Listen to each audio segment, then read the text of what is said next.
Fala galera, você está no Malurus Podcast, um programa para quem, assim como eu, é fascinado pela área de jornalismo. Meu nome é Wesley Santos e hoje você é o meu convidado para mergulhar na história do jornalismo nacional e internacional. De cônego da Igreja Católica a proprietário de jornal. Hoje você irá conhecer um pouco mais da história de um dos principais intelectuais do século XIX no Brasil e também um dos precursores da imprensa brasileira. Januário da Cunha Barbosa, presbítero católico, escritor, jornalista e político. Esse carioca, nascido em 1780, de fato merece estar no nosso estudo sobre comunicação. E isso não apenas por ter fundado um dos principais veículos de notícia do Primeiro Reinado, mas também por ter dirigido dois grandes órgãos de imprensa do governo. As conquistas da vida adulta de Januário, diferente de alguns nomes importantes da época, demoraram um pouco para se concretizar. É apenas com 28 anos de idade que conseguimos notar a sua primeira grande escalada. Januário Barbosa se torna cônego dentro da Igreja Católica, um cargo de presbitério que na época significava o mesmo que um cargo público, visto que boa parte dos cargos hierárquicos da Igreja eram sustentados pelo governo. E isso estava ocorrendo na vida do jovem Januário no mesmo momento em que a imprensa chegava ao Brasil, trazida pela família real portuguesa que desembarcava em solo brasileiro fugindo da invasão francesa a Portugal em 1808. 13 anos depois, agora o senhor Januário percebeu que a imprensa havia ganhado um espaço dentro do gosto do público brasileiro e por isso decidiu se lançar a este mundo da comunicação. Em parceria com Joaquim Gonçalves Ledo, nome que em breve também ganhará um episódio próprio aqui no Malurus, lança o Reverbero Constitucional Fluminense. O periódico, inicialmente, seguia uma linha editorial que era a favor da conservação do reino português em terras brasileiras.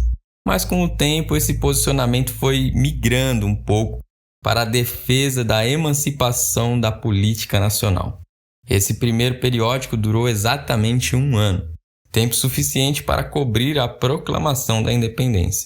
Após ter rompido com a monarquia, Cunha Barbosa viveu um breve período no exílio.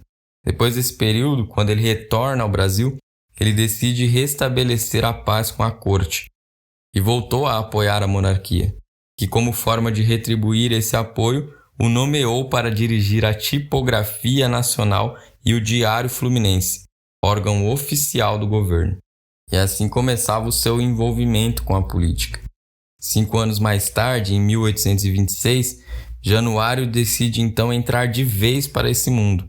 Sendo eleito pela então província do Rio de Janeiro, ele ocupou o cargo de deputado na primeira Assembleia Legislativa do Brasil. Passada mais uma década, chegamos a 1837, um período em que essa agitação da vida intelectual resultou na fundação do Imperial Colégio de Dom Pedro II, uma instituição educacional destinada a formar os novos homens de letras no Brasil. Toda a elite carioca desejava fazer parte desse colégio. 1 ano após a sua inauguração, foi criado dentro desse colégio o Instituto Histórico e Geográfico Brasileiro, que tinha como objetivo coletar documentos históricos que pudessem juntos escrever a história do país. É importante você lembrar que até então, antes do Brasil se tornar independente, a corte portuguesa fazia questão de abafar um pouco a história. Mas agora, com o fim do período regencial se aproximando, a elite imperial desejava desenvolver uma nação, e isso passava pela ideia de criar na população uma personalidade nacional.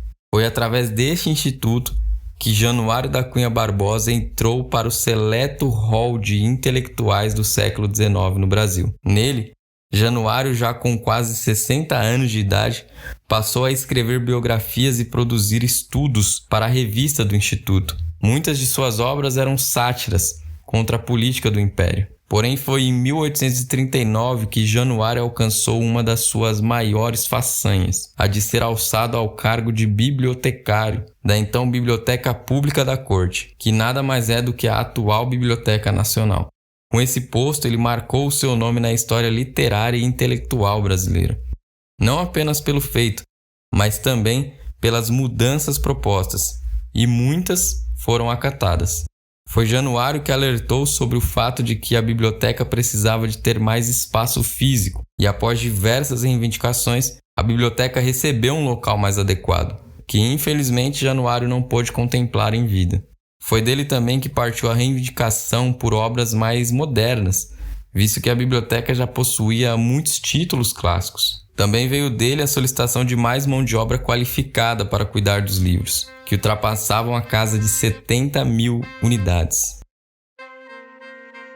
Ao longo de 66 anos, esse carioca marcou o seu nome na comunicação brasileira, colaborando também com diversos jornais e revistas. Seus trabalhos mais marcantes, sem dúvidas, foram no sático A Mutuca Picante e também A Minerva Brasiliense. Januário da Cunha Barbosa morreu exercendo a sua segunda passagem pela política, em 1846. Mas para além de um homem público, ele se eternizou como um dos precursores da comunicação e da imprensa brasileira.